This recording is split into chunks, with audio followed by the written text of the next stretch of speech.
कमल वैष्णव की मधुर आवाज में रील कैसेट के माध्यम से आप तक लेकर के आए वो भजन लंगुरे नहीं मानत हवे वो माना देवे माता लंगुरे नहीं मानत हवे वो।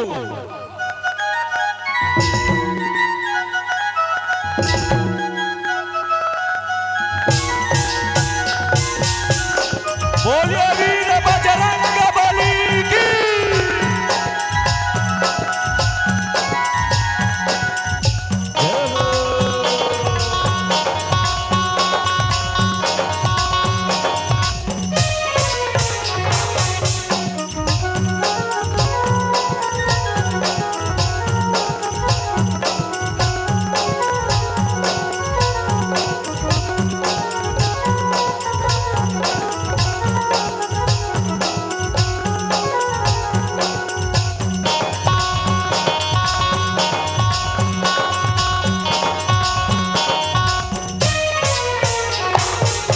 लंगुरे ने मानत हवे वो माना देवे माता लंगुरे ने मानत हवे वो माना देवे माता लंगुरे ने मानत हवे वो माना देवे माता लंगुरे ने मानत हवे वो लंगुरे ने मानत हवे वो माना देवे माता लंगुरे ने मानत हवे वो माना देवे माता लंगुरे ने मानत हवे वो माना देवे माता लंगुरे ने मानत हवे वो माना देवे माता लंगुरे ने मानत हवे वो।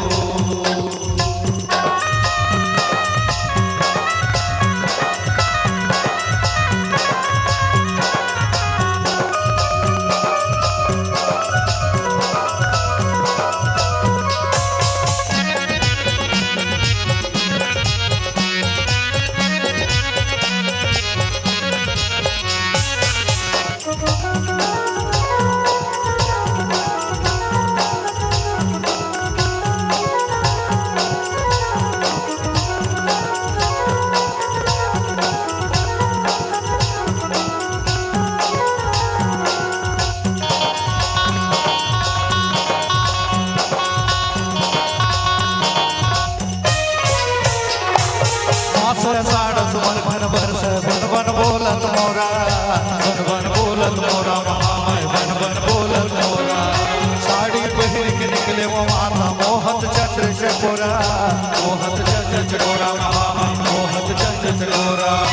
हंस साड़स मन भन बरस बन बन बोलत मोरा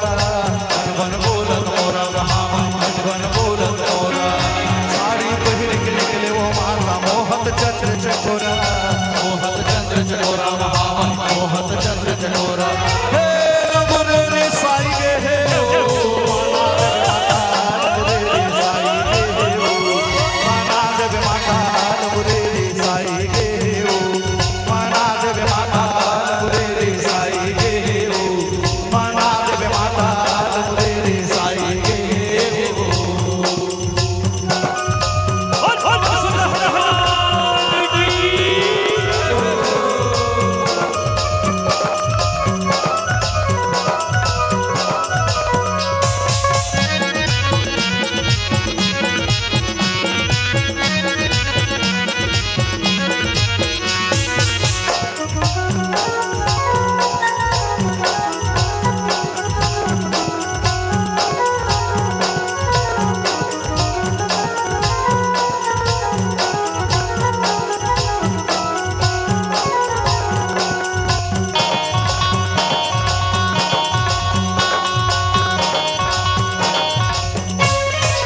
भादों के अंधियारे वो माता काल भयानक राते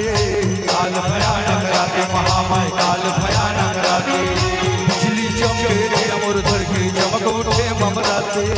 चमक उठे ममराते महामाय चमक उठे ममराते भादों के अंधियारे वो माता काल भयानक राते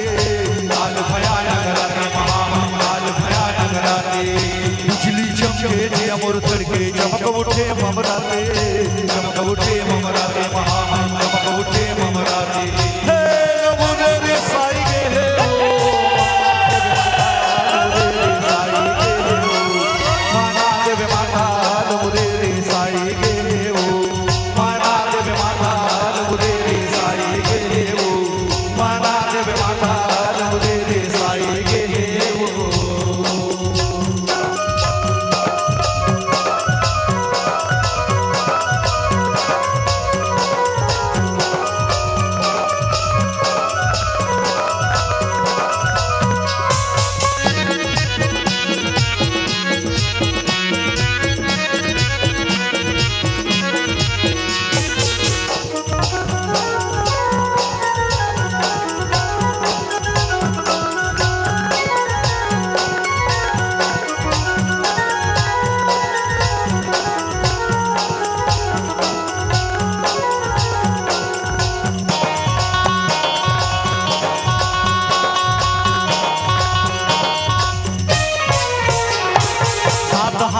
शास्त्र विराजे आठवें खबर खाई, आठवें खबर खाई, आठवें खबर खाई। मुंड के माला बहरे माता काल बरन हो जाए, काल बरन हो जाए, काल बरन हो जाए। सात हाथ में शास्त्र विराजे आठवें खबर खाई, आठवें खबर खाई, आठवें खबर खाई। मुंड के माला बहरे माता काल बरन हो जाए, काल बरन हो जाए, काल बरन हो जाए। हे मुरे रे साई गे हो माना देव माता, मुरे रे साई गे हो माना देव माता, मुरे रे साई गे हो माना देव माता, मुरे रे साई गे हो माना देव माता, मुरे रे साई गे हो। मानत हवे वो माना देव माता, मुरे रे मानत हवे वो माना देव माता, मुरे रे मानत हवे वो माना देव माता, मुरे रे मानत हवे वो माना देव माता, मुरे रे मानत हवे वो माना देव माता, मुरे रे मानत हवे वो माना देव माता, मुरे रे मानत हवे वो माना देव माता, मुरे रे मानत हवे वो माना देव माता, मुरे रे मानत हवे वो माना देव माता, मुरे रे मानत हवे वो माना देव माता, मुरे रे मानत हवे वो माना देव माता।